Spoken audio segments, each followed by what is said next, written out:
જય માતાજી। આપણે આજે મસાલો બનાવશું છાશ માટે ફુદીનાનો। તો હવે આપણે આને સાંયે સૂકવી દઈશું। સાંયે સુકાઈ જાય પછી આપણે એને મિક્સરમાં ક્રશ કરી લઈશું।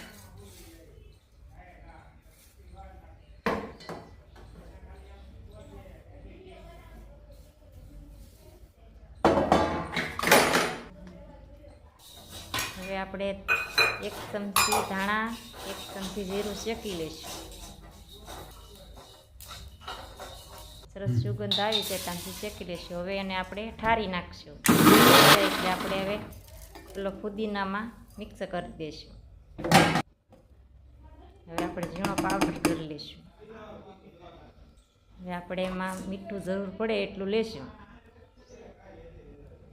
હવે આપણે છાશમાં મિક્સ કરશું તો કેવું બન્યો।